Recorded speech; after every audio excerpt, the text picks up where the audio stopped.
behalf of CIC and the School of Education at NYU. I hope I'm getting it right. We're absolutely thrilled that you're here to welcome the Minister of Education of Indonesia. This is just a call to order. Happy to see you all, and Vice Dean will speak right now. Welcome the Minister. Thank you. Well, thank you so much. So I am delighted to be here to welcome our honored guests and also all of you on this lovely Friday afternoon. I am the Vice Dean for Research at NYU's Steinhardt School of Culture, Education, and Human Development. And I already felt a kinship with our guest before I even met him, because he is at the Ministry of Education, Culture, Research, and Technology. And so what we share is that we both work for organizations that couldn't decide on one name. So for those of you who don't know, NYU Steinhardt was founded in 1890. We were the first professional school for teachers at a North American university, and we continue to educate teachers, but now we actually have 11 different departments in education, the arts, culture, health, media, technology, and human development. And I'm gonna just highlight two things that I think make our school special. The first is our commitment to community-engaged, multidisciplinary research and training, both in New York City and globally. So we collaborate with policymakers, with practitioners, with educators, and we work across so-called divides toward the goal of impact on our fields and on the well-being of people and communities. And given our commitment to partnership and impact, we are delighted that NYU's Center on International Cooperation, CIC, has brought us together today. The CIC seeks to strengthen cooperative approaches among national governments, international organizations, and the wider policy community to advance peace, justice, and inclusion. The second thing that I think makes our school special is something that's aligned with these goals that I just mentioned. The focus at our school is also on inclusion and on equity. And this is central in our research centers. There are 8 of them. In our departments, as I mentioned, there are 11. In our programs, countless numbers, including the International Education Program that my colleague and friend Dana Burde directs, and where students get trained and supported to go out into the world to study and support effective and equitable education all over the globe. I learned recently that this focus is also embedded in something that I, at NYU, should have known about, but I'm so glad I know about now, which is called Pathfinders for Peaceful, Just, and Inclusive Societies, a multi-stakeholder partnership hosted by NYU's CIC. And it turns out, I also just learned, that the government of Indonesia has been a valuable member of Pathfinders and has been particularly active in their work on tackling inequality and inclusion. So synergies are striking. I do social network research myself, and I look at teachers, students, schools, organizations, and I am already thinking about how to map the network of connections I just mentioned, and I'm leaving so many out. We have 2 other co-sponsors, the Wagner School of Public Service, which does incredible work in our NYU community, and also the Center for Global Affairs at the School of Professional Studies. But I'm not gonna draw a network map for you today. Instead, I'm gonna move on and say that I am just truly delighted to have the opportunity to learn from a leader of the 4th largest education system in the world, one that has instituted education reform supported recently by a 200% increase in expenditures between 2002 and 2018, according to the World Bank. I hope my numbers are accurate. That is an impressive commitment of time and an impressive commitment of money. So the minister is working at a large scale, a vast scale, but toward goals that I think that we share, supporting student learning, both foundational and holistic, through practical, research-based, innovative approaches toward goals of equity and effectiveness, all the while learning from the implementation of these approaches and centering the experiences of students and their teachers and principals in schools. So I'm eager to learn about the opportunities ahead of us, as well as the many challenges in this work. And I'm thrilled to turn it over now to my colleague, Dana Burde. Welcome, Dana.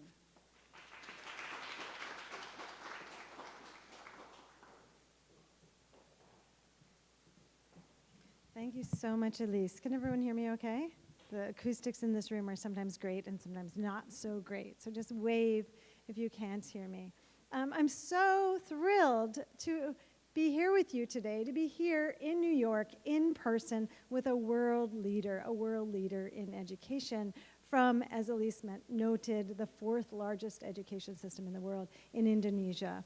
I'm so excited to welcome Minister Nadiem here today, Makarim, and I'm going to say just a few words about the program here at NYU, a couple of programs that collaborated together to bring him here to join us today, and then I'm going to say a few words about the minister's background before he got to be Minister of Education. He is, by the way, the youngest minister in the cabinet, we heard when we were chatting for a few minutes before the program started.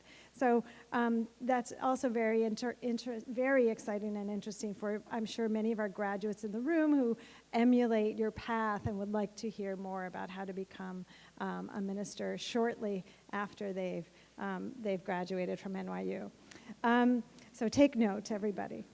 Here at the International Education Program at NYU, we conduct research on education systems, on how to expand and to affect change within those systems and beyond. Some of our work focuses on the interactions between education and conflict or crisis, how to improve access and quality in the midst of crisis, and, of course, we focus extensively on diversity, identity, equity, and inclusion within systems.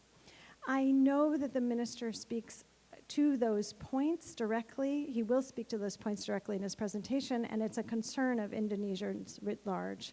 So I'm eager to hear what we can learn here in the United States, the 3rd largest education system in the world, from our cousin next door on the rank of size of education systems. We offer, as I mentioned, undergraduate, master's, and doctoral level courses examining all of these issues with our students in the classroom.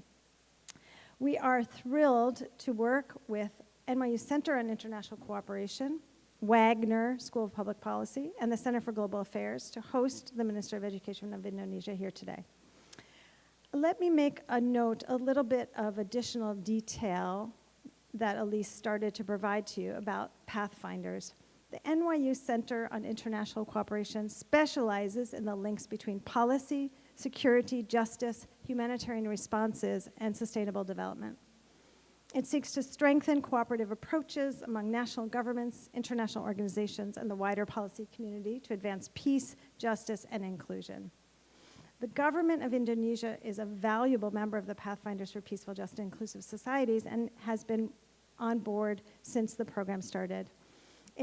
This Pathfinders partnership is a multi-stakeholder partnership that brings together 43 UN member states, international organizations, civil society, and the private sector to promote policies that advance peace, justice, and inclusion.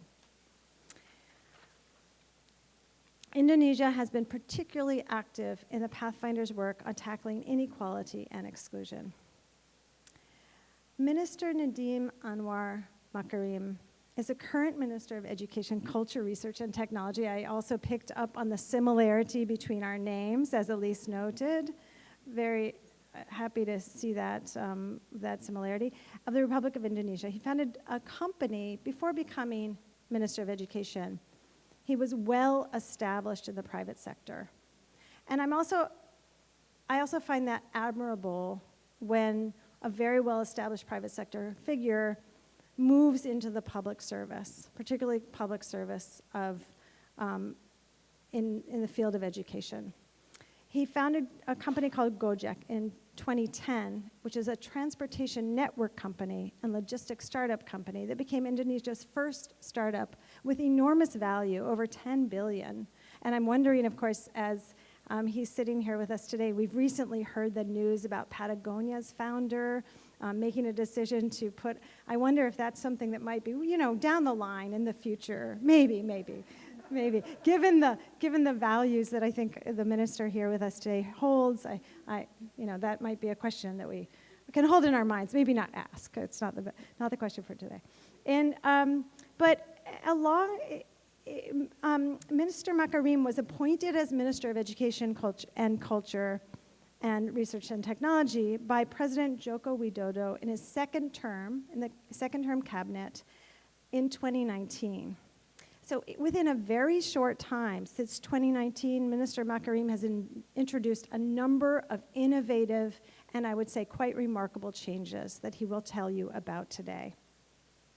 Before we move to his talk, let me just give you a few more details about his accomplishments. In 2016, he received the Straits Times Asian of the Year Award and was the first Indonesian to receive the award since it was established in 2012. This award has been given to leaders of many countries in Asia, including the founder of Singapore, president of Japan, and China, among others. The award was given for Mr. Makarim's company's focus on increasing the welfare in the informal sector. The company that I mentioned, Gojek, has made it to Fortune's top 50 companies. Mr. Makarim was selected among Bloomberg's 50 annual list of innovators. And Bloomberg assessed that there was no other technology platform, no other app that changed the lives of Indonesians as quickly and in as much of an integrated way as Gojek did. So with this wealth of experience, both in the private sector as well as in creating innovative technological applications, Minister Makarim has brought some of that innovation, some of the commitment to the public sector, and a lot of energy to conducting the work that he's started today in Indonesia and that he's going to continue and tell us about right now. Please welcome Minister Makarim. Thank you so much.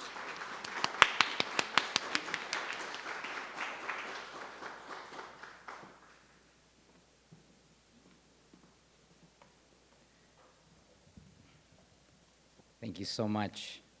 I'm getting a little stage fright now because, I have no problem talking to parliamentarians and thousands of people in media, but whenever I talk to students, I always get a little bit stressed out because they usually ask much tougher questions. Thank you to Pathfinders for helping to host this, and thank you to Elise Cappella, Vice Dean for Research, and Dr. Dana Burde for making this all happen. It's a pleasure and honor to me to be back in New York. I actually went to middle school here, and I did, and came back here a few times for a bunch of summer programs and internships. So it's kind of like a second home to me to be in New York, and it's my first time speaking in my second home, so this is my first time. And I just wanted to say, in case those of you were confused about what my previous company did, to make it simple, it's DoorDash. Imagine if DoorDash merged with Uber, merged with Amazon, and merged with PayPal. That's the easiest explanation for what we do. So I'm here to talk about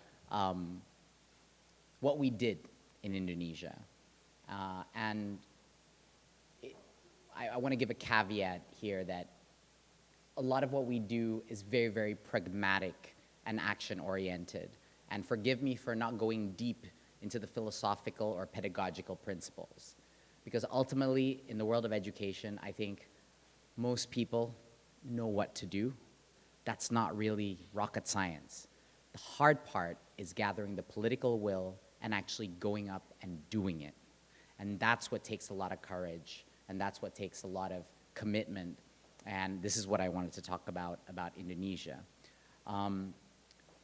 So we call it a learning crisis, but this is not something that is specific to Indonesia.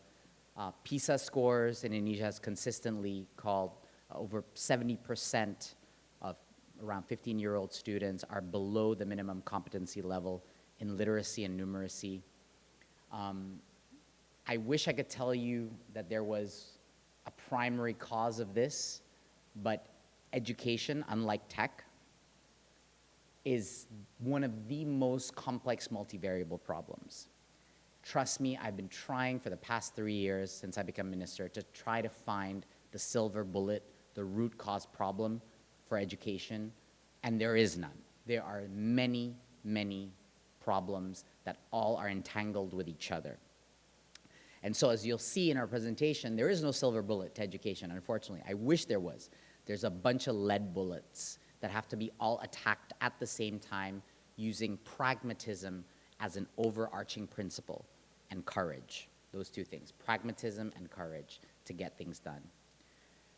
This learning crisis has been going on for a very, very long time. Our PISA results have not improved in years. In fact, it's really amazing how well our economy has been doing and growing despite this lack of progress in the educational system. Indonesia has been growing steadily at a rate of about 5%, pretty consistently, and it has grown tremendously economically, but you've got massive disparities, massive inequalities across every sense. So these are national PISA scores. When you take Jakarta, the capital of Indonesia, I mean, it's comparable to a European country, okay? So, or Yogyakarta, for example. It could be comparable to maybe an Eastern European country. So you'll see this massive disparity in literacy and numeracy rates even within Indonesia, between the cities, between the villages, between provinces. Just FYI, we have, correct me if I'm wrong, I always get this number wrong, but probably about 17,000 islands, is that right? 17,000 islands in Indonesia. We're by far the largest archipelago. So if you think about, just think about the scale of those numbers, right? So you've got close to US numbers of schools. We've got 300,000 schools, 60 million students all the way up to university. But they are split across 17,000 islands with an ethnic diversity, religious diversity, ethnic diversity, and language barriers across these provinces and islands. So it's really a massively challenging task. So before, the reason I was smiling when Dr. Dana was talking about, following my path is like, before you join government, you really have to ask yourself, do I really want to do hard stuff? It is the hardest thing I've ever done. Way harder than building a decacorn, I can tell you this, okay?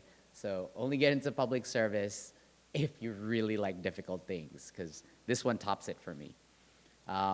We've got a massive tertiary education problem whereby we have a massive demographic bonus, but at the same time, there simply aren't enough jobs being created to cater to the 2 million or so graduates from university. Bear in mind, only 30% of that age group actually go to university in the first place, and already we're seeing employment rates that are pretty alarming. So that demographic boom that's usually amazing for a country to have because you've got a large working talent pool could become not a demographic boom, but a demographic liability if the educational system doesn't catch up. 4 out of 5 companies, including my own, it's close to impossible to hiring ready-to-go university graduates. All companies compensate by building their own training program, so you pretty much learn on the job. So it's the university system, and the core issue of the university system, like a lot of university systems, I would argue, including in the United States, if I may dare say so, is this not enough emphasis on relevancy and not enough emphasis on a multidisciplinary approach and way too many barriers between disciplines and between academia and the rest of the world. This is, I think, a crisis not just in Indonesia. I think all of universities run the risk of being irrelevant in a couple of decades if universities don't get their act together and start unbundling and deconstructing what it means to be a higher education. So we'll talk about that later. So our vision here is encapsulated by this one statement. This is where the only time we get philosophical, we try to find one big campaign, so one big campaign to encapsulate the vision of our change, and that's called emancipated learning. It sounds so much better in Indonesian, but it does. It does, because the word for emancipated in Indonesian is merdeka. And Merdeka is our rallying cry of independence back in 1945 when we established ourselves as a country. And so it's a combination of emancipation and freedom. So it sounds cooler in Indonesian, I guarantee it. So how do we create an educational system that is relevant, that drives lifelong learning? There's no way everything you learn in school is going to be relevant for content-wise, it's going to be relevant for whatever you decide to do with your life. So we have to make sure that this period is used to fall in love with learning so that you build that growth mindset. And the emphasis not just on academic attainment, but on values is something that we are shifting the paradigm of education towards. We want to change, basically, this is kind of like our mission statement, and we want to keep it as pragmatic as possible. So school used to be a chore. It used to be something that kids hated. For the most part, they have to do it. We want it to make a joyful experience, not because we are happy-go-lucky people or leaders in the country. No, because if it's not joyful, kids will associate learning with something that is bad, okay? The reason why school needs to be fun is not because we love kids having fun. No, we want them to learn, not to have fun. But to do that, they need to have fun while learning. Otherwise, they will constantly associate that with a negative emotion. And then the whole thing breaks down. They will not become lifelong learners. We want students that are used to becoming passive participants to become active participants. We want student-centered learning, but that means that the students have to pick up the slack. They have to participate in their own learning.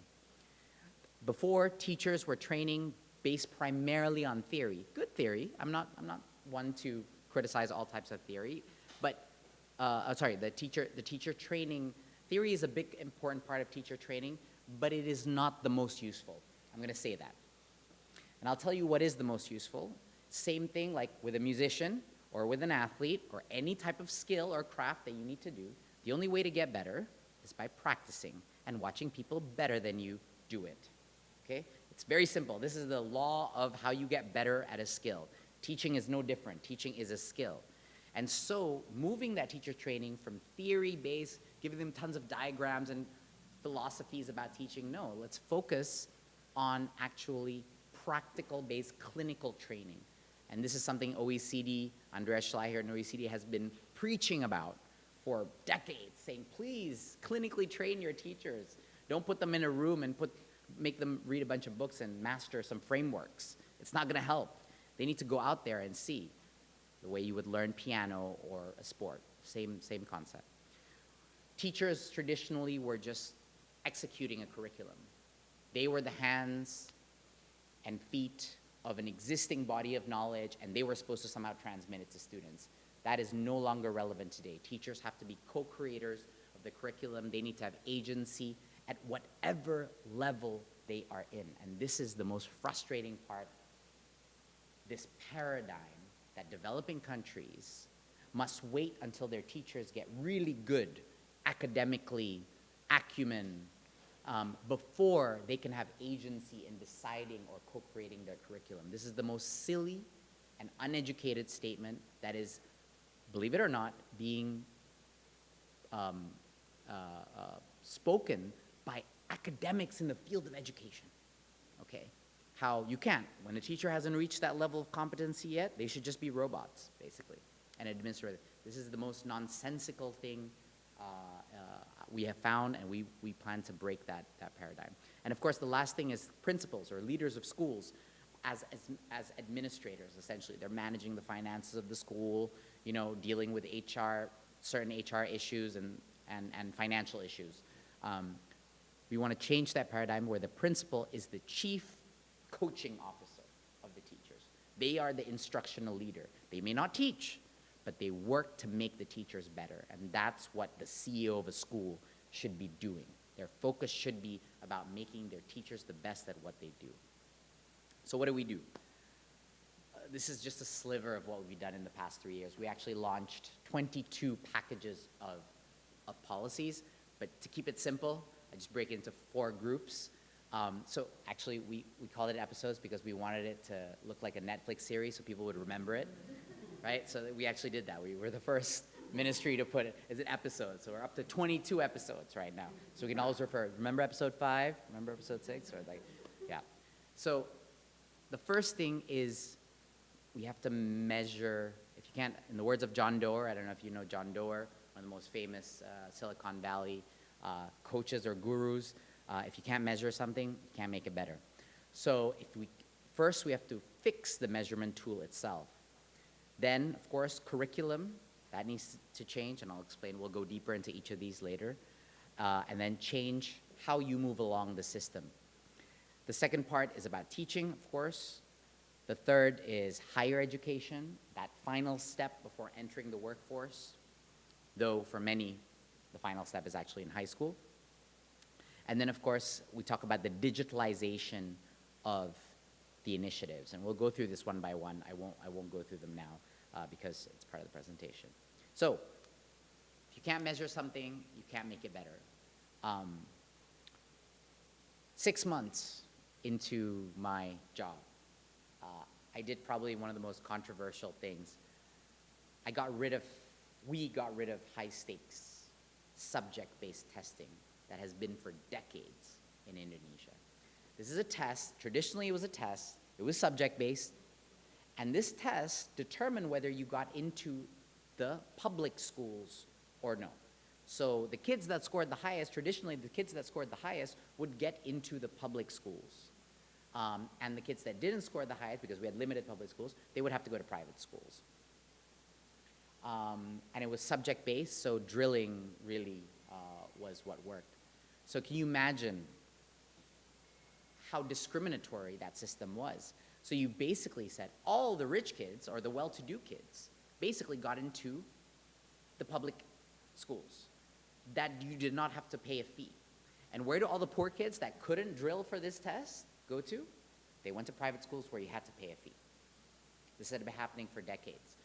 Now, so this is why the only way I could prove it to everyone was actually using the PISA scores that showed very clearly the income levels of public schools were much higher, because they have an income proxy survey, than the private schools. So when you think of private schools, it's not like a New York private school where all the rich people go to.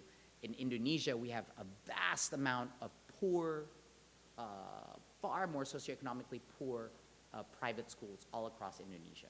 And then we have a sliver of very expensive, higher income private schools. So this is the most, I think, discriminating, structural discrimination you can do to exacerbate inequality. So 6 months in, we decided to scrap it. So now zoning, how to get into the public schools, is based on zone, where you live, just like a lot of cities in the US.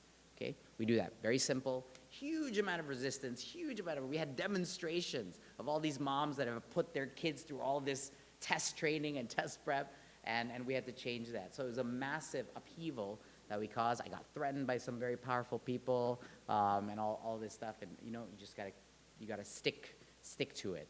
And what we did was we changed it, and we made it basically no high stakes testing. This is simply a diagnostic of the school. It's how we measure the school's performance, and it's no subject based. So it's numeracy, literacy, and a values based assessment and a school environment assessment. So we're basically, I think, one of the first countries in the world to adopt PISA for our entire national annual assessment. It's a modified version of PISA, but it's still focusing on deep analytical literacy and numeracy logic. No subject-based tests. We don't want to know what you know. We want to know what you can do with information. See, think about how big of a signal that sends to the entire educational system. I'm not going to be measuring you on the amount of information you can get your kids to memorize. The government says, I'm going to be measuring you by the depth of analytical capability, by reading comprehension, not whether they have good grammar or no, but reading comprehension. Can they understand a passage? Can they understand a contextual problem and apply mathematical principles to it? And I think we're the first country in the world to put values-based assessment within this. So we have a survey that basically assesses things like intolerance, and when we say intolerance, we mean religious intolerance, we mean ethnic intolerance, we mean gender intolerance, okay? And then bullying. We have a specific section on bullying and violence in general. And The other one is sexual harassment and sexual violence. So we have a heat map now on the cloud that can be accessed by researchers and the public of per region, but for us internally, we have per school, green all the way to red hot across any field. We can map the entire country based on religious intolerance. We can map, and the cool thing about schools is you can do predictive. They're one of the best ways of predicting what your next generation is going to look like, right, in terms of values. We have tracking on sexual violence, and we have tracking on bullying as well. So I think we're one of the first countries to encapsulate our national assessment to do that as well.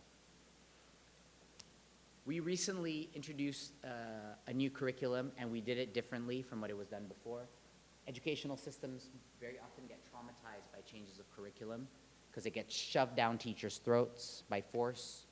And what we did is we flipped the logic this time around. We offered it voluntarily to teachers. And guess what happened? 50% within 3-4 months opted in to join the new curriculum because the old one was so painful, okay? So not everything in policymaking needs to be forced. You can simply offer a better solution, and just like a better app that you shift, consumers adopted the better option. What exactly did we change in the curriculum? The first thing we did, we just cut stuff. I'm not even kidding. That's exactly what we did. We just cut stuff. We cut the amount of content in the curriculum, and you have no idea how much impact this had. So we tested this during COVID, during online learning time, when there was a massive learning loss. You guys all know this. The whole world suffered a massive learning loss during online learning during COVID. The schools, and we provided an option for some of the schools to adopt a curriculum that was much shortened.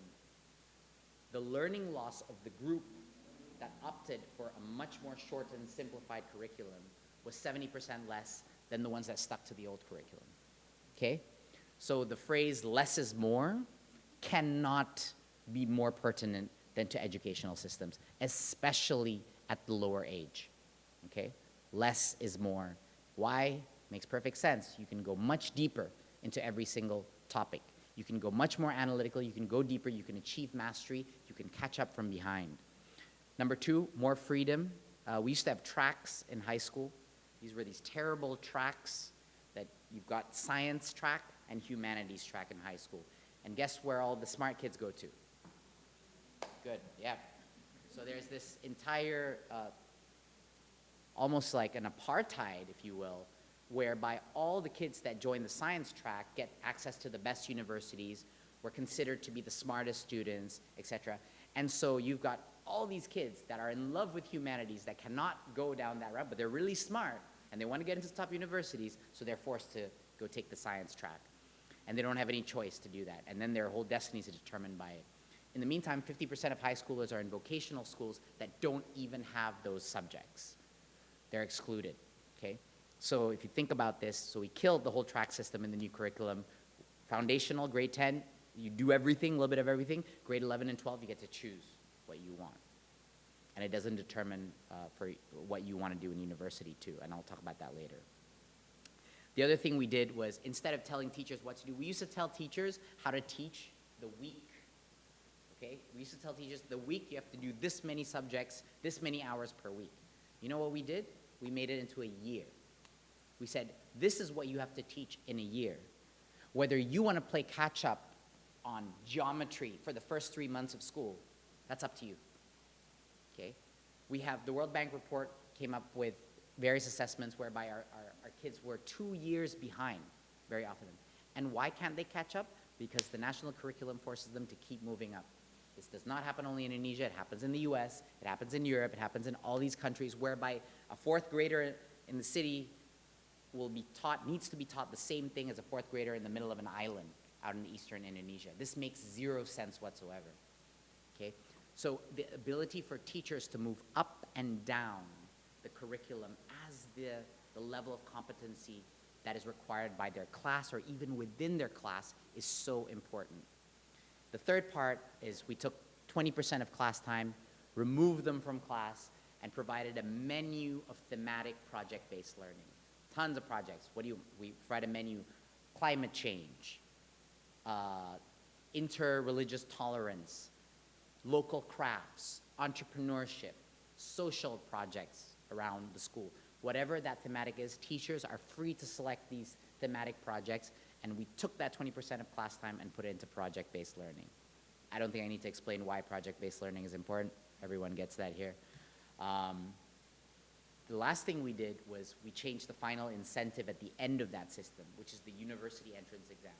So you cannot remove high-stakes testing completely from a system whereby everyone is trying to get into limited spots of the university. By default, you need a test there, right? So this test used to be subject-based, just like the high school and middle school tests that I told you about, we got rid of. So we also got rid of the content-based tests. Why? So that now all the children that went to vocational schools, all the high school kids from vocational schools, all the people that took the track in humanities because that's where their passion was, that they can take a test without needing tutoring and content-based tests. So now it's just an aptitude test, English, Indonesian, based on mathematical logic and literacy. We just did this about a few weeks ago. I'm still getting attacked for this from a variety, because what does it say? It says that it's the university's job to teach you the content, right? That's what it says. And so a lot of the universities that had this leg up to have all these kids coming in with basic knowledge now have to reteach it. And we made that statement very clear. It's not the high school's job to determine what they decide to study, because they chose an elective major when they enter university. And so it's your job to teach them everything from beginning to end. The high school's job is to teach them how to learn, teach them logical reasoning, teach them how to be creative. And so this allows schools to focus, instead of becoming drilling sessions for this test, which they do, okay? So imagine if a bunch of schools here in the US just basically abandoned the curriculum and started teaching the SATs. That's what happens to a lot of schools in Indonesia during these final years. So we got rid of that subject-based test to free schools to become schools again. And of course, this is not the only track. There's a test track, and then there's like an achievement track, which is your report, grades, and your achievement in sports, athletics, competitions, arts, whatever it is. So there's multiple tracks. Probably the program that I'm most proud of is the Master Teachers Program. And the Master Teachers Program is, we've got Mas Iwan over there, who he gave birth to this program. He's the Director General of all teachers training, he's now moved on to his next position. But what we created was basically a completely new philosophy on teacher training, on training master teachers. So if you believe in the Malcolm Gladwell tipping point theorem of 20%, what we thought about was, if I can just get, in these 5 years, 20% of our principals to have a different mindset, to be a different breed in terms of competencies, but mostly in terms of mindset, we could really change the system forever and create irreversible change. So we created this 9-month training program, and it wasn't teaching them how to teach. It wasn't teaching them theory about pedagogy. It wasn't training on specific competencies. It was actually leadership development training. And the most important part of leadership development training is how you recruit the person and the mindset shifts in that training program. So for 9 months, we basically drilled them not in how to teach, we drilled them on what are the correct mindsets of being a leader in education, okay? So we picked actually the teachers that not got into trouble, but were the troublemakers. That's true. We recruited because these are the people that are going to become principals in all the schools. We've locked it that the master teachers will become priority. So we picked the teachers that were the rebels, that did things because it was the best for the students, not because it was administratively what was told by the central government or the local government. And we found these individuals all around, and we're making them principals, okay? And the fundamental skill there is leadership change management. That's the fundamental key skill we are looking for, okay? So this is now, we're at, Masiwan, how many teachers are we at right now? 30,000, right, in this program. And our target is 400,000 by 2024? Around there? 10x. Good luck. Redesign, and then new teachers. What do we think about new teachers? How do we get fresh blood into the system, right? This is where I talked about before, about moving it from theory-based instruction to clinical practice. What does clinical practice mean? We send these teachers out to real schools and have them train under those master teachers, okay? How can you learn piano from a book? You cannot. You have to go out there and actually learn under the instruction of people who are better than you. And this is basically the whole philosophy of our pre-service teacher training. We changed this. It didn't used to be like this. It used to be theory and a test, basically on that theory. You'd be surprised how many educational systems have been relying on this for so long, until the Finns kind of broke through to everyone on this system. Pretty amazing.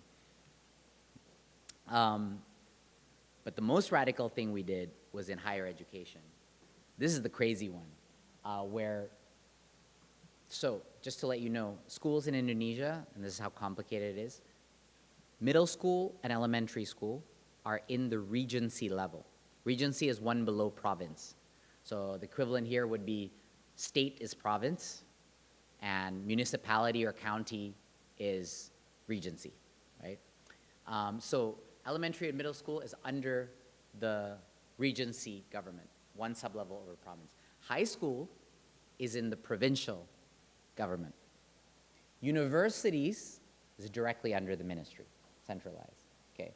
So because it was directly under us, we could do the craziest things there because we're the boss. And what we did was, I believe we're the first country to do this. We basically allowed and mandated that every single company, qualified, high-quality company, industry, nonprofit, research institute, in Indonesia and abroad, can become an accredited university for 6 months. I'll say that one more time. Any other non-university can become an accredited 6-month university for a specific skill, vocational or otherwise. We leveled the playing field by saying anybody could be a university if you're high quality. So if you're really good at what you do, whether you're a tech startup or you're a social entrepreneurship platform or you are a nonprofit doing poverty alleviation, if you're good at what you do, you will become a 6-month accredited university course whereby undergrads can go out of their campus and do that experience for 6 months and receive some kind of certification without the approval of the university. That's the key. So to do this, we could not give autonomy for the university. We could not give the veto to the university. To make a change this big, to unbundle higher education in Indonesia, we had to remove that veto right from universities. Because I can tell you right now, higher education institutions, forgive me for being blunt, are notoriously conservative. This is true not only in Indonesia, this is true everywhere in the world. And because of that, it required this kind of disruptive policy to allow all these students the freedom to do these programs and still get credit for it. So can you imagine what happened? So we funded this too. We fully funded the companies. We fully funded. Now over 250,000 students in just 2 years have had an experience, 6 months, a semester outside of their campus. By the way, they can also do a semester abroad. They can also do a semester at NYU. Do we have any students at NYU? Not yet. That's a shame. We should do something about that. They can even do an entrepreneurial project. So we've unbundled higher education this way because we believe that in 10, 20 years it's going to be like this anyway. The monopoly of academia in higher education, it's not sustainable. Higher education needs to reach out to all kinds of institutions and collaborate with all these institutions, and that's what makes an effective undergraduate degree, right? So 3 semesters outside of their major, before there was no chance, and 2 out of the 3 semesters, by the way, there's 8 semesters in undergrad, right? Every year there's 2 2 semesters, just so you know, because people have different terminologies. So up to a year out of your 4-year undergraduate experience can be done off campus, and you will receive full credit. The kids, I'll tell you, the students love it, this program. The other thing we did was moving practitioners into universities en masse. This year, 7,000 practitioners paid for by the government. Our target is 7,000 practitioners to come to universities to teach in collaboration with professors. So it's all about breaking those boundaries in higher education. We believe the future is unbundled. We believe there will be no divider between academia and the sectors of industry. And the faster we can bring about that cross-pollination, the better it is. And we pay for it. All of this, we put additional funding to pay for it. We don't expect universities to pay for it. And then finally, because I come from a technology background, of course, we digitize everything. When you're talking about the scale of a system, there's literally no other option but to use technology to implement and accelerate and scale up all of these changes. So what do? We made a super app for teachers. This was one of the boldest experiments we did. We have now over 1 million monthly active users on our platform, and we only launched about 6 months ago. Now, I'd love to take credit for that, but the person that actually, how did we get such high adoption? It's actually because of COVID. I mean, I would love to take credit for it, but it's not. So COVID has done something that I would not be able to do for 10, 15 years, which is create massive adoption of technology across teachers in all regions. They had no option because of online learning, so everyone had to learn. So it was terrible for learning loss, but if there's one silver lining, one good thing that came out of it, was we basically trained 3 million teachers how to use Google Classroom, WhatsApp, saving things on cloud, using YouTube as a teaching device, all kinds of skills that government would not be able to have taught in so long. So this super app, so what does this app do? This super app allows teachers to do a bunch of cool things. One, they can learn at their own pace. It's become an online university like a MOOC, where they can self-learn whatever's interesting to them. They can download teaching tools, assessments to check where their students are in, what level they're at. And the coolest part of this, which we were totally taken by surprise, is we provided a platform to upload videos of themselves, pieces of work that they did, and over 50,000 uploads so far have been generated, and where teachers are showing off or bragging about what they've done in class, getting feedback from others. And this is true learning in educational systems, is through peer learning. This is really the most special type of learning you can have. We do it all the time. Any of you that has learned from YouTube, from other practitioners, I learn everything from YouTube. I learned tennis from YouTube. So it's really a platform where fellow practitioners are teaching each other. And amazing, this is also how they transition to the new curriculum. The whole training process is there. And a pretty good app rating too. I think that's higher than Uber here or something. We also provide platforms so that principals, instead of managing administratively, they're actually doing their job, giving them the time. So we automate a bunch of stuff. Their accounting, their planning, their reporting and budget, we automate that. We created a platform called Arcas so that it's click, click, click, you're done. Now I can focus on my teachers. We also created an e-commerce, like an Amazon, for schools. So schools can shop online. And doing this, they'll get cheaper items, whatever they need that's more relevant to them. We put more and more products and vendors on these platforms, and it reduces corruption by making it transparent because everything's cashless, right? So we've really pushed teachers to use this e-commerce platform that we've created, and then a communication platform so that they can ask all kinds of questions to us.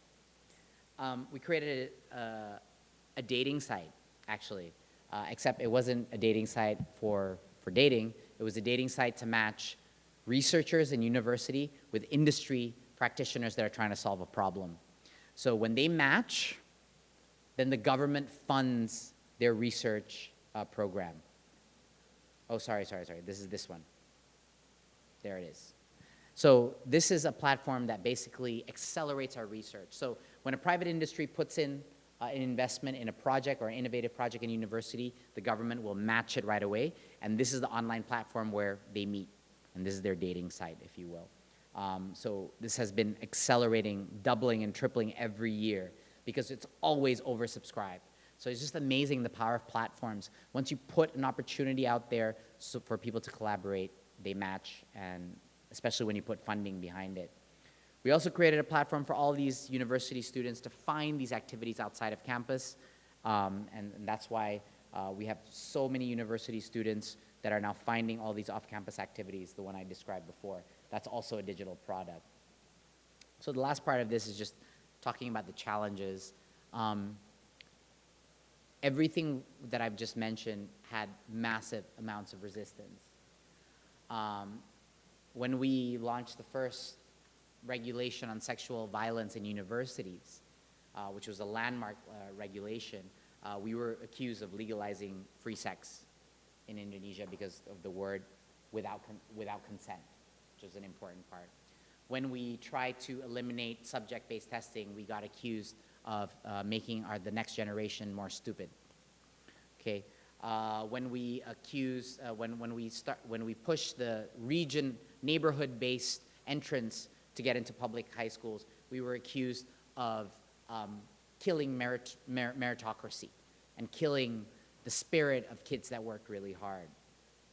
When we decided to let students go outside to study campus, we were desecrating the sacred curricula that universities have spent decades building.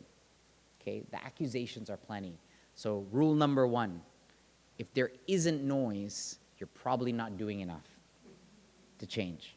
Okay, this I've noticed even before government, when I was running my technology company. So it's always a constant trade-off between political support and doing the right thing. And you have to balance this careful dance as you do this. The second part, which was so hard, is creating irreversible change. This is one of the hardest things to do, given that we're doing all these changes now. I only have 2 more years, and then the president changes, I get change. And how do we create irreversible change? This is a huge worry by everyone, and so people worry about the sustainability of this.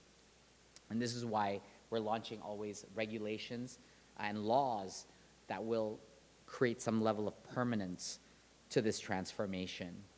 There are many, many more challenges. There's the gaping inequality challenge, which is something, it's funny, we don't even mention that much in our discussions, inequality, because it is just the identity of our entire economy and our entire educational system. So in the West, they tend to use the word inequality a lot. For us, it's just reality. And it's something that has, that has been a prevalent problem that we suffer from everywhere, even within cities, even within villages. And so I think that change takes a lot of courage, like I said before, but it also takes a healthy dose of pragmatism. And of course, team members and the people you see here. We've got Day, Iwan, Juris. I mean, we're the youngest team in the government of Indonesia right now. It's like 50% millennials in the team. So that combination between top, solid, idealistic senior bureaucrats with fast-moving, idealistic millennials is probably one of the most important factors. So I want to end on that note. At the end of the day, this is a people-based change and initiative, and that's the most important part. All that technology you see was created by 400 engineers, product managers, data scientists that all left their private sector jobs, joined us, gave up their equity packages, gave up their big, nice, fat salaries to join us in building these products. And so at the end of the day, it is about finding that critical mass of people to mobilize change to make everything happen. At that, I'll stop. I apologize for being so long, and I'm happy to answer questions. Thank you.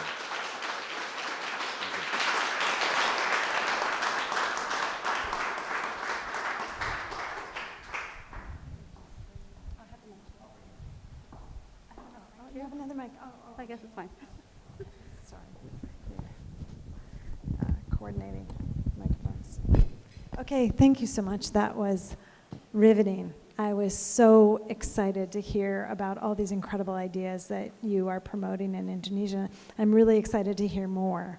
What we're going to do now is I'm going to start us off with a couple of questions, and then I'm going to turn it over to the audience to ask a few more. We have in this room until about 4:30, so we have time to have a really good conversation, and I think a lot of people will have a lot of questions, because that was incredibly provocative talk as well, I think, probably to a lot of educators who are used to hearing maybe more staid ideas, actually, from ministers. And I'll, sure. Yeah, exactly, yeah, that's perfectly fine. Thank you for, yeah, thank you. That's right, because thank you. We don't have a stage in this room. Okay. So what I would like to do is just launch us off with a couple of questions, and then I'm going to turn it over to the audience. But what I found particularly impressive, I mean, so many aspects of your talk are impressive, right? Taking students from universities, allowing them to take 6 months away from university and choose an institution of their preference in which to study, that the government provides so much financial support to all of these reforms is also quite remarkable. You mentioned multiple times political will, but what's also critical here is the financing. I'm interested to hear first, you talked about all of the resistance you received to these reforms, all of the, as you called it, noise. How has the Indonesian Ministry of Education handled that resistance, and the government itself handled it? What kinds of steps did you take to accommodate in some ways, if you did at all, or speak to those concerns? It's a great question. I think you have to work on always the people in the middle that are probably resistant because they are not as well informed about what you're trying to do. But there's always this group, and this is what you learn in politics after a while, there's always this group that no matter what you do, they will just resist. And you shouldn't really waste your time because whatever you do, everything is wrong anyway. This group is much smaller, but it's also a group that derive more benefit from confronting the government or a specific policymaker. But this group in the middle that are often resistant because of the wrong reasons, that's the part that you really have to focus on and reach out to them and talk and talk and talk again. Over-communication is something I had to learn the hard way in government. And it's something that every one of my leaders are now trained to do repetitively again and again on why we want to do the change.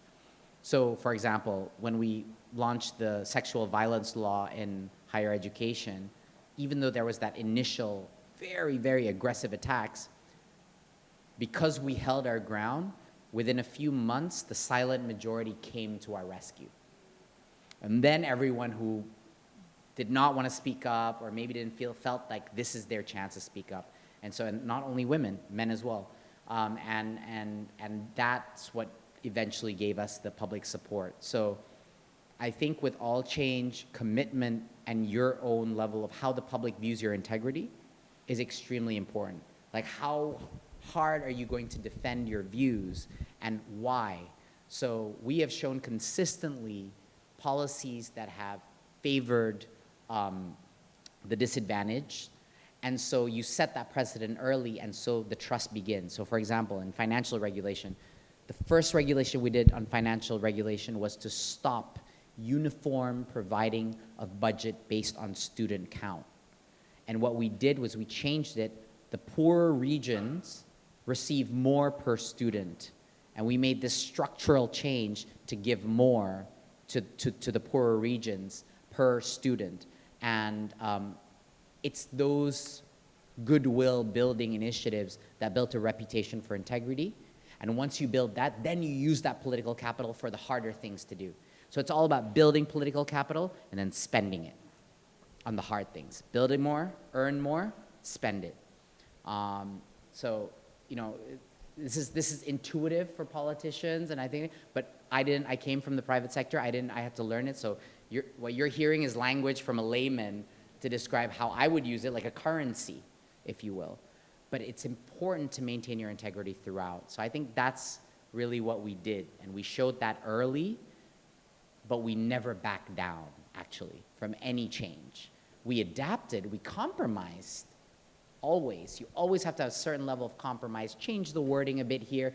Maybe delay this, give them a year to change that. Of course, compromise is the name of the game, but we never backed down and pulled out of an initiative. And so people started giving up after a while. And they knew, we're going to do this anyway. When we say we're going to do something, we're going to do it. So, yeah. So that's terrific. I don't think it's intuitive to almost anyone to build political capital and then spend it. I think it is something one has to learn, and it's an important lesson. What I hear you say is that you built trust, you maintained integrity, but you also over-communicated. I think that's also a really critical message for policymakers, but also painfully over-communicated. Yes. Like I have three toddlers. And it is even more types of repetition. And I think it is such an important skill for any public leader, how to and be able to tolerate the amount of repetition you need. Because it's important. It's very important. Because if your policies don't get understood, you're not going to go far, right? So repetition. Yeah, sorry. I just wanted to point that out. No, it's super important. I would also like to turn us to a question that's very important for, I know, many of my colleagues in the room, a question about research and data collection. You described many ways in which you collect data, and you collect data repeatedly and in incredibly innovative ways, and you collect data both through online mechanisms, technology, a lot of data collected through technology, and very sophisticated technology. How do you, first of all, use the data? Second of all, once you have evidence results, get your team on board with that evidence, especially if it's something that they didn't think, their gut told them wasn't really the way the world worked. And the third question about evidence and data has to do with how you actually protect those that you collect data from, particularly when you're using technology, and technology is part of the school curriculum. How does that interaction between students and parents, when they're so now involved in and embedded in curricular processes, how are their identities protected? How is the information protected? Right. I think there's many parts to that question. The importance of data, I think governments everywhere try their best to get as much data as they can. The problem is that very often the quality of the data that you get from very archaic systems really give you very limited abilities to discern what's important about the data. So we were lucky enough to come in and bring in a whole new technology and a whole new assessment platform that was purely digital, that was able to actually now break down the data in meaningful chunks. So I can split and choose. I can do like variance analysis. I can do all types of statistical correlation analysis between this variable. Like, imagine that, linking bullying and religious intolerance. And now we've come up with the conclusion that actually low literacy is the highest, for example, the highest correlated factor to intolerance. It doesn't say causation. Of course, it's very dangerous to associate correlation to causation, but it's very interesting. So the first step is actually you need the technical know-how to build systems of data so that it can be used. And that you can learn a lot from people in technology to do that. I was very lucky to be able to bring that skill to government and do it. Once you show the data, it's not very hard at all to convince people. Because, you know, in an area where there's such a dearth of data, showing any data at all, like when PISA came and showed all that data, it was a big wake-up call for Indonesia to finally admit, okay, we have a problem here. So I believe that once you have the data, then it's about over-communication again of the data, but it's not as hard as you may think once you have the data, if you can put them in very, very easy to understand slides and images, right? That's a key skill to do that I learned in consulting before. I would say now how to protect identity. So, you know, a lot of what we do is we use kind of global standard cloud systems and security systems, and that's really, I think there's this big misperception in a lot of countries that safety of data means you have to host it locally. That's just technically not correct. I think if you just need to ask technology people about this, that actually putting it up in world-class cloud systems are probably the safest bet for security. And so we do that. On all of our new platforms to protect data privacy and security. The rest of it is we make sure that the system is blind in what we do not want them to see. So for example, individual data of kids in the survey, that does not get shared at all with the school, does not get shared with even the local government. So all we see are sanitized grouping data. We cannot pinpoint to any individual in that assessment. Otherwise, no one will tell the truth, right? So that we make sure there is an access clearance for every level of data there. There is encryption that we do and anonymization. Wonderful, thank you. You know what I'm going to do now is turn it over to the audience, because I think there are probably a lot of questions in the room and a lot of diversity of questions. I see Christy Patton's hand up. I see Abdul Hamid's hand up, and I see our colleague from CGA. So let's start with those three. Oh, I just looked at that side of the room. Then we'll go to this side of the room. Okay, thank you. Thank you. I'm Christy Patton. I'm the Vice Dean of Academic Affairs here at Steinhardt. So the idea of student exchange is very interesting to me. So my other hat, though, I do a lot, and I'm part of the Center for Global Inclusion. So I would love to hear your ideas, because you seem to speak so much about access and inclusion. You use the term fast-moving millennials. What is your group of fast-moving millennials doing in Indonesia? Include Gen Z in that millennial. And Gen Z.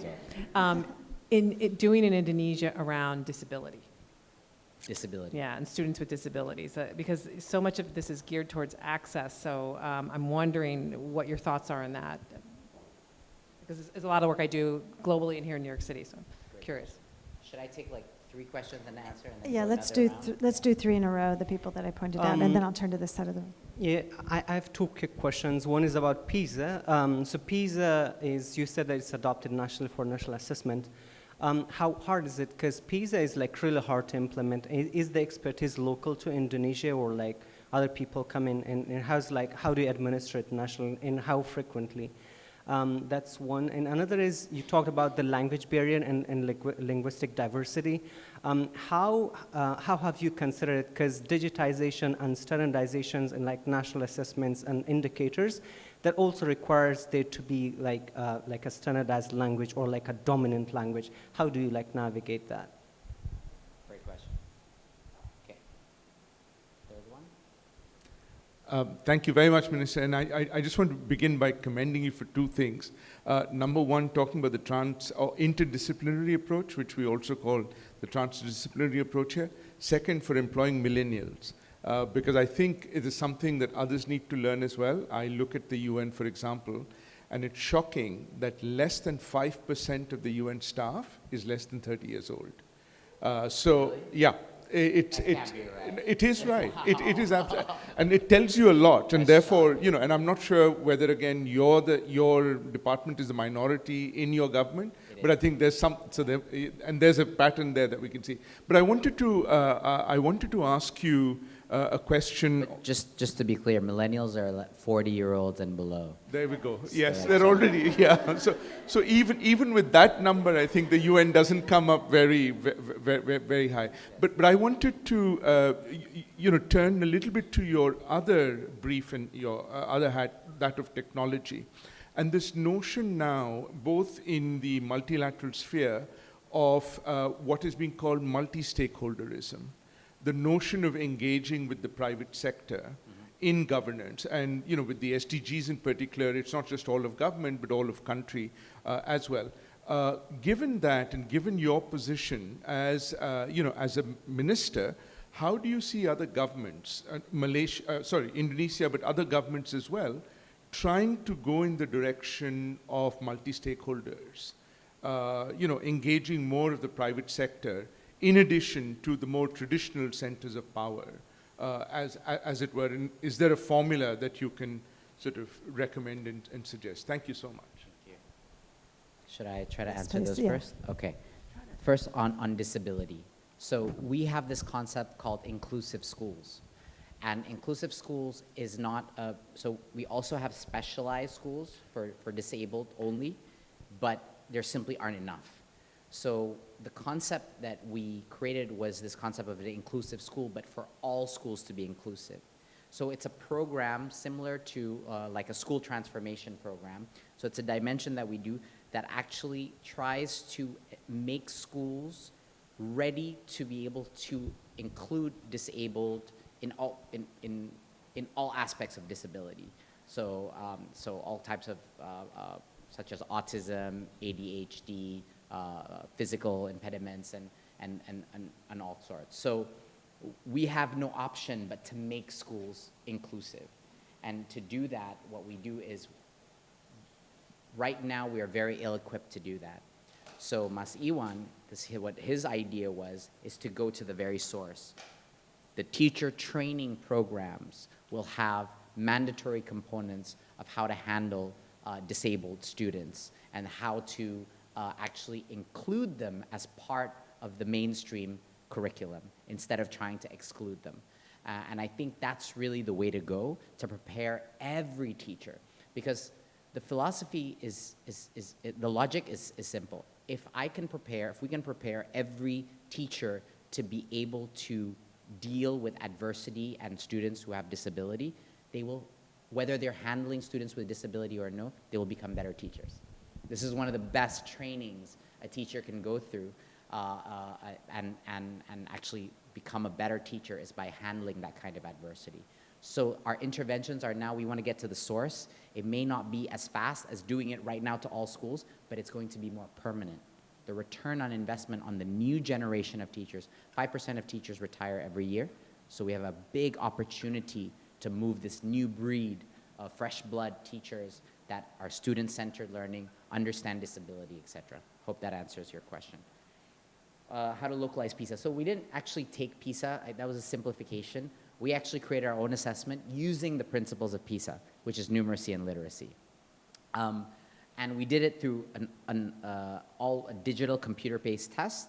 So it's all on the cloud pulled, but the students have to take it in a computer in each of their respective locations. Not every student has to do it. It's just students in certain years in elementary, middle, and high school. And it's sample-based. So it doesn't have to be all students. It's a sampling base.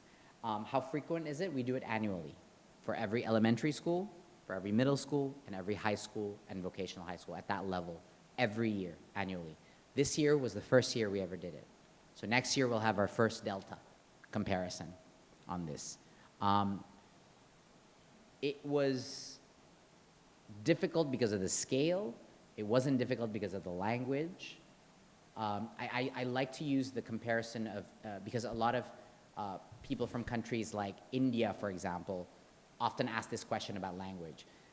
Indonesia has the same kind of ethnic and cultural diversity, but our lingua franca is close to universal. So Indonesian is the lingua franca that is spoken by absolutely everyone. You can go to a village in the middle of, like Papua, for example, that is in the middle of forest, and they will speak Indonesian.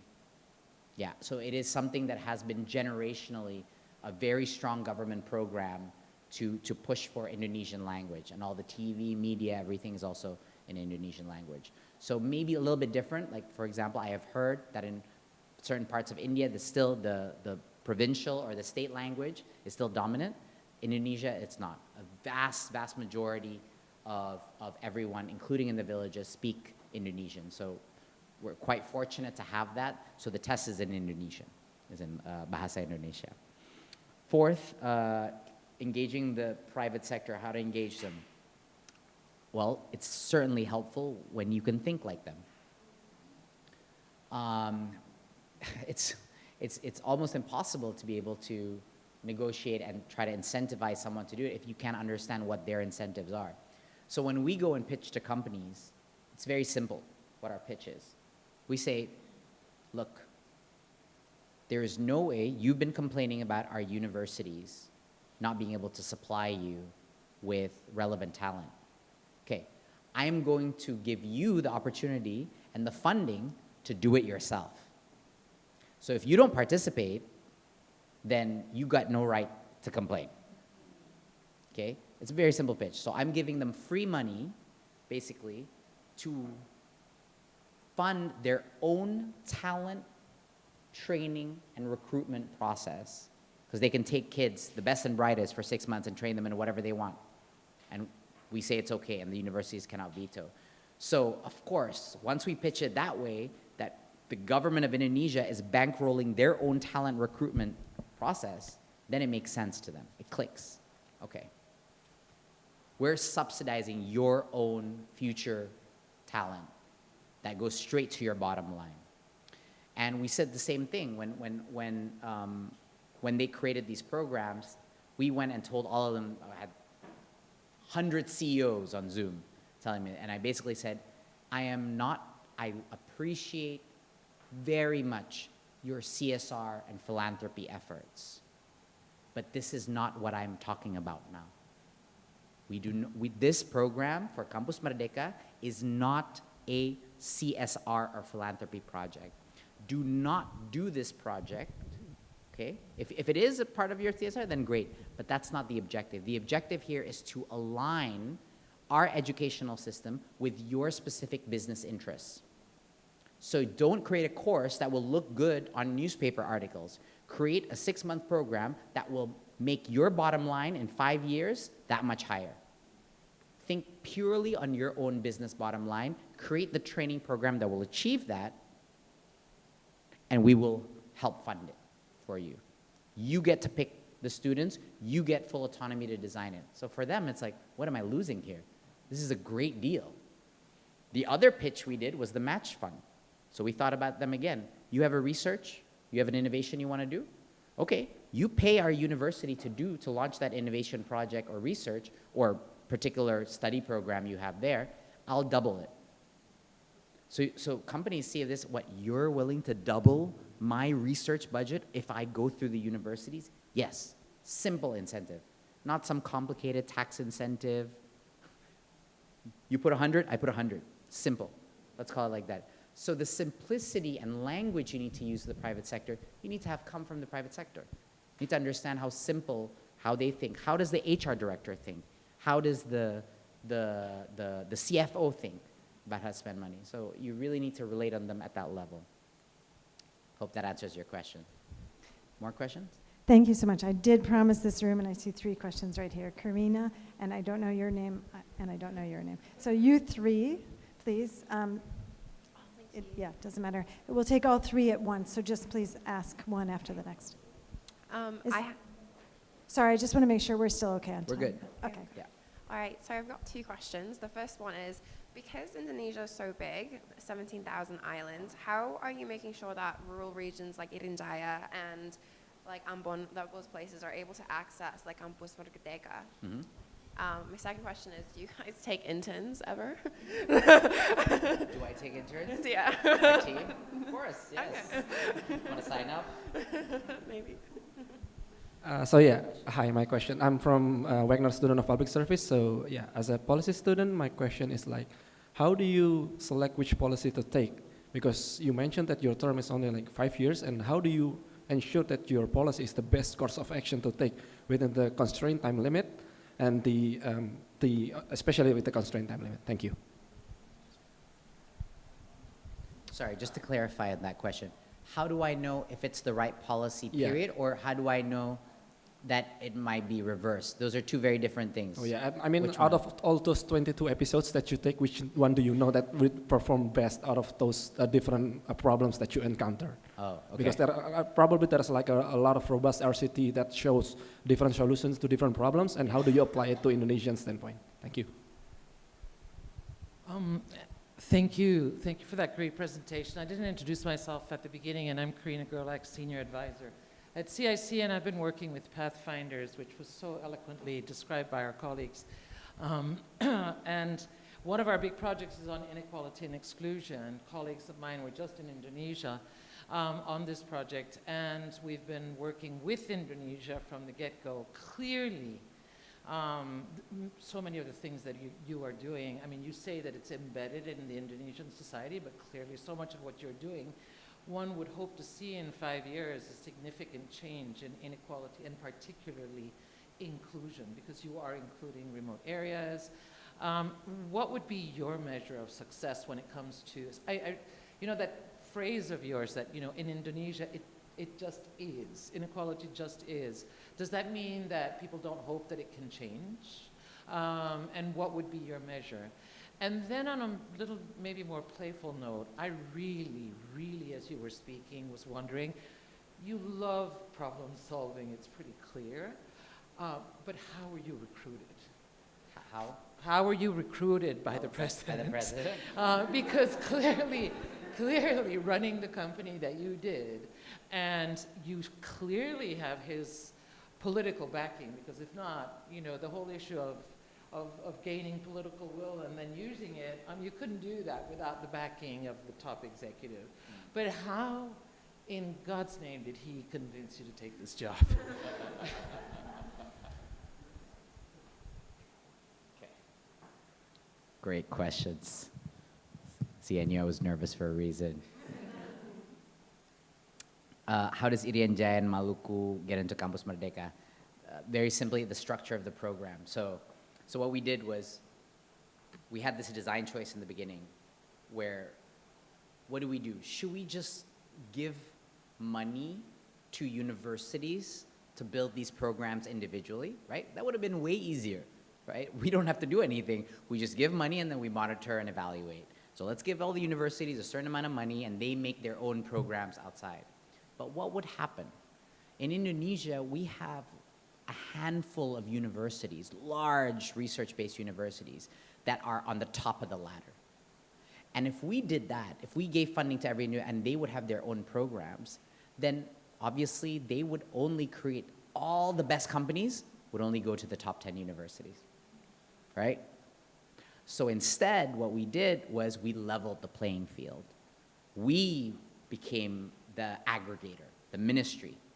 And any student from Maluku, Papua, Jordan, any university student from anywhere in the world can apply, anywhere in Indonesia, can apply to all these programs using this digital platform, right? So they could see, everyone got full visibility. So we didn't have to rely on whether their university, for example, in Papua, was really bad at communicating or hadn't even heard about these programs. Everything was online, everything was transparent, and for the first time, everyone had a fair shot. Now, obviously, the companies themselves were the ones that finally said yes or no, right, to accept them.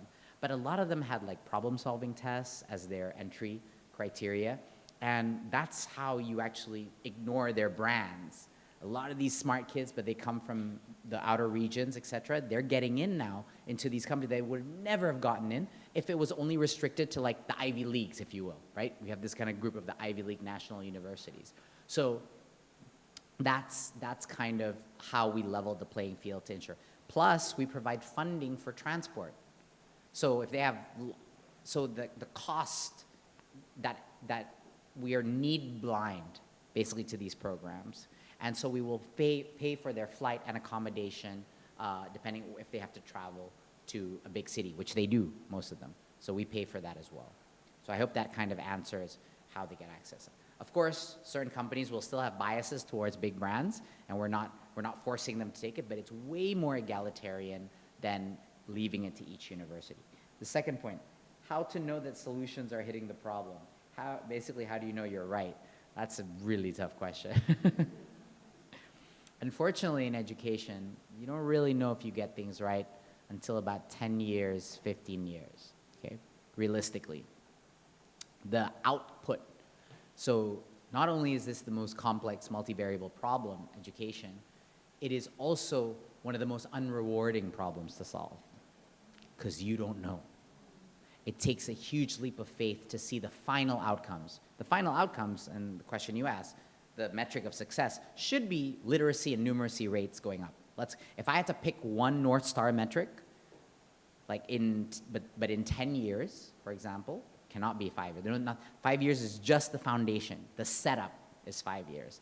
Any big education transformation, if you ask like top experts from Latin America that have done this, Jaime Saavedra, for example, a full transformation takes about 15 to 20 years, okay, to go full cycle. So 5 years is the setup, the next 5 years is the scale up, the next 10 years is the solidification, okay?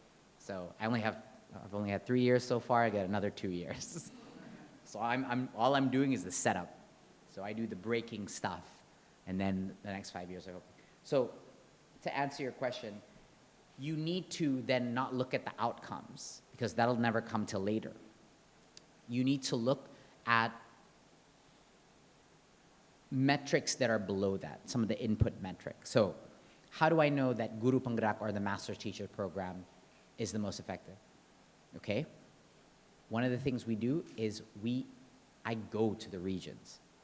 I've stayed in teachers' houses in the middle of the forest and stuff and talked to all of them.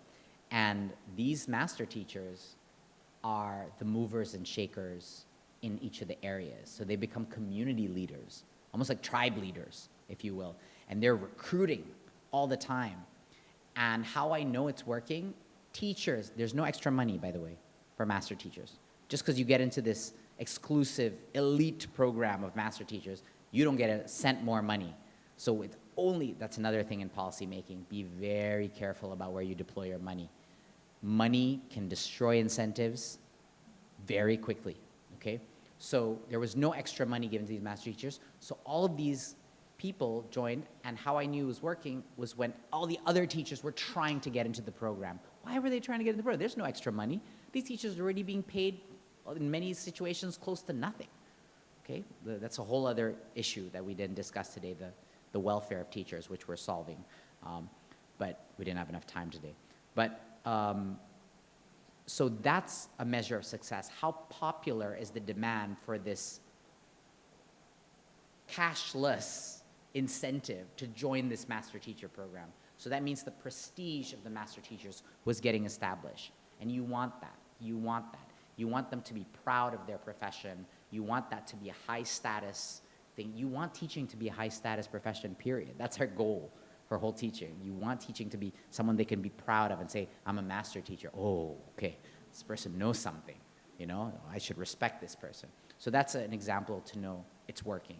Another example to know it's working is asking and talking to university students, so how was your experience 6 months away from campus? Did you learn more than in campus? And the resounding answer to that question is yes, yes. So much more, and in every aspect. I learned about myself. Comments like, I didn't realize what I was capable of. I made 5 students learn how to read in an elementary school in Maluku Islands in Ambon. What did you do? I created the first setup of my own business. What did you do? I learned cloud computing from Google's program. These are just incredible stories, and you hear it, and so it becomes really popular. So, you know, whoever replaces me, good luck trying to pull that program out. I mean, you've got to really, really be able to deal with the political backlash of all these underclassmen saying how hundreds and thousands of their seniors got that opportunity. You're going to cut it out? Good luck, right? Good luck trying to pull back, so to your question about, you know, good luck trying to pull 1 million teachers from using a platform, right? I can't convince all of you to go back to just hailing a cab. It's going to be really hard, right? So Same thing when you're adopting a new platform with the apps. Technology is a massive way of making an irreversible change that even if a bad minister replaced me, it would be really hard to pull those teachers out of that platform. And for the last question, how did I get recruited? So the president asked me to come by for a conversation, and we've been talking a while back about technology, and I think the reason why he wanted me for this job was because whenever I talked about technology, I ended up talking about human capital at the end of the day. So he began to associate me with a disruptor, not just in technology, but actually a disruptor in how we think about human capital and the future of what humans need to know, the skills that need to be relevant in the future. And so when he invited me in, I didn't know what to expect. And when he said that, I was really shocked. I needed some time to process it. And when I came back, I basically, in my mind, the logic was, okay, this is the craziest opportunity or task, the hardest task I've ever heard of. And the question I asked myself was very simple. Will I regret, even if I failed, will I regret not taking this on, at least trying? So that was my litmus test. I had to tell myself, if I failed in this job and embarrassed myself in front of the entire country, would I still be proud to tell my kids that I tried, that I attempted it? And the answer was yes. And that's why I said yes. But even as I said yes, that day where I was about to accept from the president, I told him, sir, are you really sure you want me to do this? Like, you do know that I'm not really I'm much more of a disruptor than an, slow evolution kind of person. And I don't know how to do that. So if you want me to be the friendly neighborhood minister, that's not what I do, and I'm the wrong person because I make big jumps, and they're often disruptive. They must, I may step on people's toes, etc. And he turned and he said, that's exactly why we need you. And at that moment, I knew I was going to have he was going to have my back. And so this whole time, and why I'm able to do all this is because of him, about how much trust he puts in me and my team's ability to make the changes. And so he has defended us and given us a huge amount of liberty and autonomy. And it's really kudos to him that we're able to do this. Yeah. I think we have time for just one or two more questions from the back of the room, because I neglected you back there. If anyone wants to ask. Okay, I see two here. Thank you. The person with the blue shirt and the person and Anthony. Okay. Minister, first let me start by saying I could talk to you for hours. This has been an amazing presentation. Thank you so much. I'm afraid Vice Dean Patton stole my question. So I am instead going to ask you to elaborate a bit on your thoughts on student agency, right? We've talked a lot about master teachers. We've talked a lot about the value of teachers in exploring the potential of students, but I've always been a big believer in the fact that students are only really able to learn if they're able to own that learning and if they want to be there. So can you speak to that a little bit? Sure. And then Anthony. Hi. After graduating undergrad, I worked at SMK and Satu Turen for a year, which was just like such a positive experience. SMK? Yeah. Really? Yeah. Where? In Turen, right outside of Kota Malang. Okay. And the whole school was a vocational school, focusing on getting the students jobs in the tourism industry in Kota Malang. I'm curious, in changing the education system in Indonesia, if you're still gearing towards tourism, or if you're trying to sort of diversify the economic means of Indonesia. I would just love your thoughts on that, and like relative to the positioning of Bali, whether to like continue focusing on tourism or to diversify.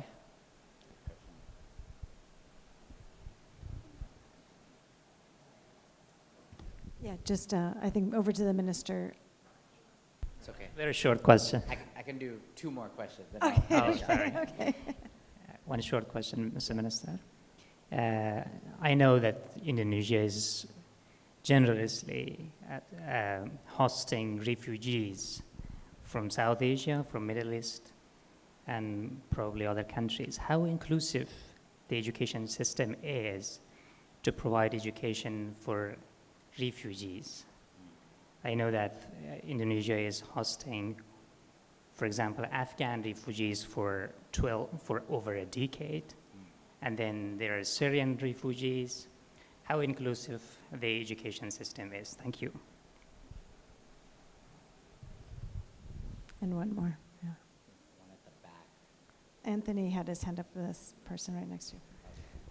Thank you, Minister. My question is about higher education. I sense that there is perhaps a tension between your ministry and some of the leaders in higher education about some of the decisions that have been made. And I'm interested in, I'm a PhD student. My interest is in the public purposes of higher education and the role that they play in developing and sustaining democratic societies. And so obviously there's been a big focus on the role they play in training people for careers and jobs in emerging sectors and in traditional sectors. But what is your ministry, or your own personal commitment to the public purposes of higher education in Indonesia in sustaining its democratic society? In sustaining its Democratic society. Yep.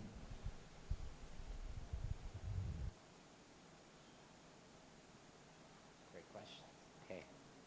First of all, I have to apologize, but on the refugee question, I know that we have a series of refugee school support programs that allow refugees in, but the numbers are so small that I don't have enough information about what the overall strategy is. I've got to ask my team members, so I apologize, I can't elaborate on that yet. So the question on the student agency, okay, just pragmatically, what kind of freedoms do we give students to do? So let's talk about student agency. First time ever, students can go study outside of their major. So we don't have a liberal arts system. We follow kind of the European model, 4-year undergraduate system.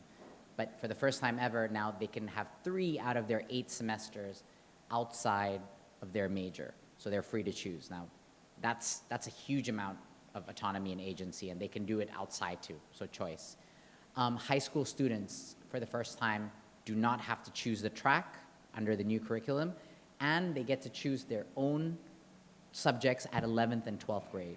So they can choose whatever combination. And that combination will not determine the destiny of which majors they can apply to, which wasn't before. So that's what choice is. The third part, project-based learning. Remember the thematic projects I talked about in the new curriculum? 20% of class time is in projects.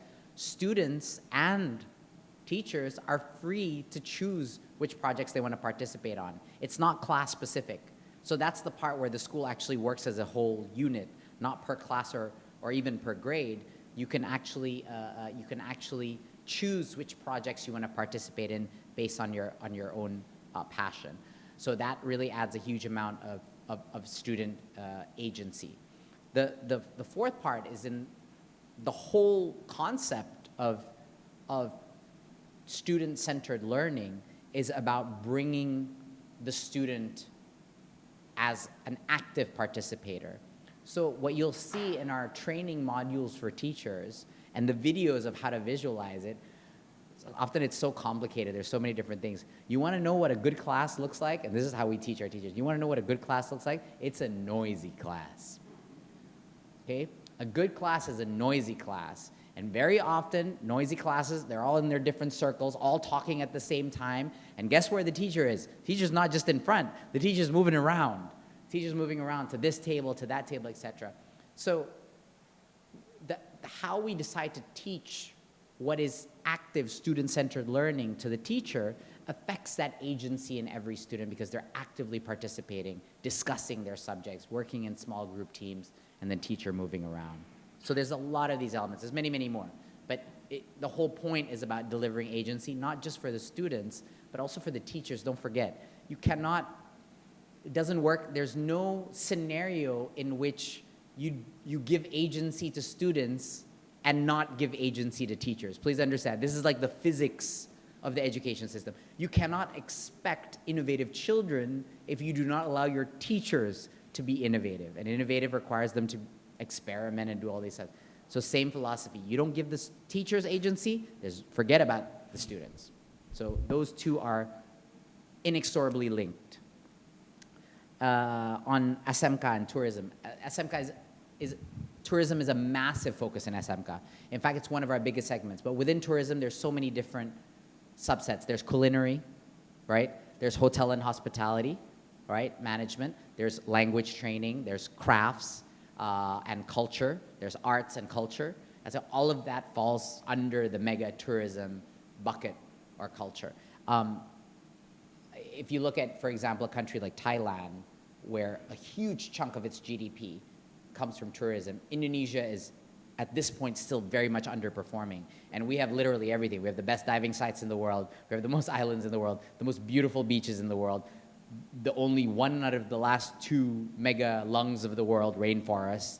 So it's literally a tourism heaven for people that want to get in touch with nature and live in nature. So it is a specific priority from the president. So in my research and sectoral priorities that the president has mandated us, the Ministry of Education and Culture, Research and Technology, to focus on, it's basically digital economy, green economy, then we've got tourism and culture, kind of under the same grouping, right? And then we have the rest of it is more kind of agricultural and maritime produce transformation, right?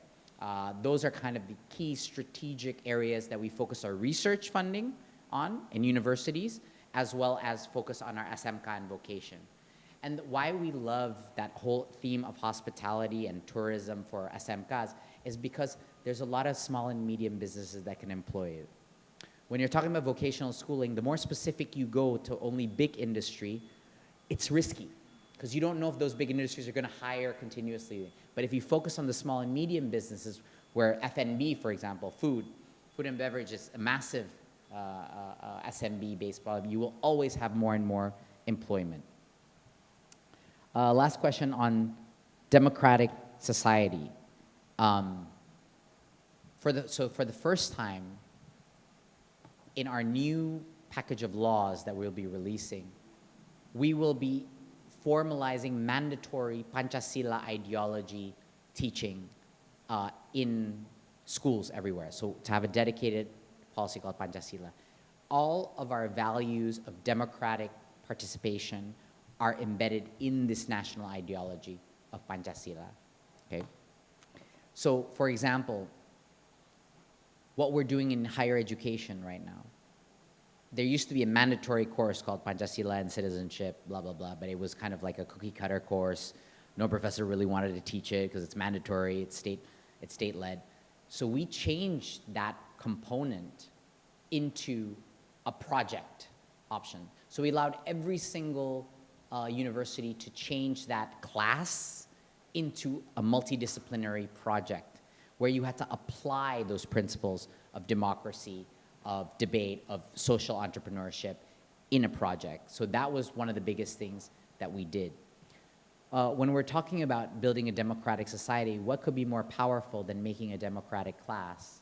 What could be more powerful than actually focusing your curricula and pedagogy on enabling your students to speak up? What could be more powerful to build a democratic society than teaching students, instead of information, teaching them to critically think about topics and subjects and speak up in class, right? So they might not have direct applications because they're kids and they're not yet participating in the political process well, college students are, but we believe that the 6 profiles that we're about to make permanent in our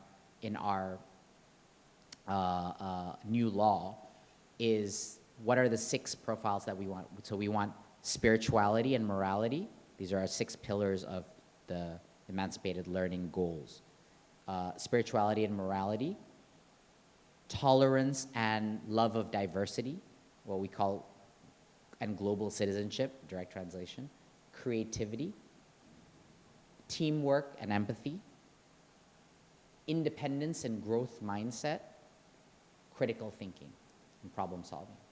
These are the 6 things we want our kids, once they leave the educational system at whatever level, high school or college, we want them to leave really being able to have these 6 critical profiles. And without that, we cannot become a healthy democratic society. Having said that, we may be, you saw the learning crisis that I showed, but I can confidently say that we are one of the largest and most vibrant democracies. That I can confidently say. Sure, social media is tearing up all kinds of fire in the same way it is in this country, but I can guarantee that our democracy is a very thriving and to a large extent a healthy one so far. Running a democratic country of this size is no easy task. And the fact that we've been able to maintain our democracy for so long, since the Reformation, the Great Reformation, is, I think, a great feat. And so media ability to criticize and speak their mind is almost universal in Indonesia. We have huge amounts of freedom of speak to speak. The ability we have all kinds of, even my policies sometimes get protested, and it's something that's very common. So I think Indonesia is actually culturally a very vibrant democratic society to begin with.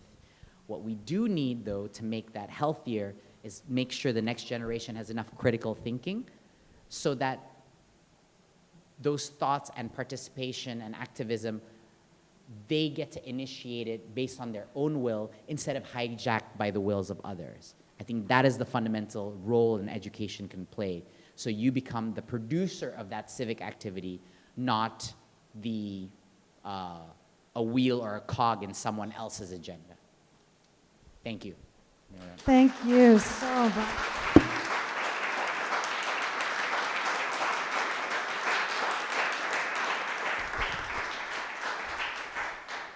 Minister Makarim, I think everybody in the room shares my enthusiasm. Thank you so much for coming to speak with us today. This is a Friday afternoon. People are still here. Thank you so much. I would like to pull out 4 key takeaways from your talk. Future is unbundled. No student agency without teacher agency. Schooling is the time to fall in love with learning. And Maradeka. Thank you so much.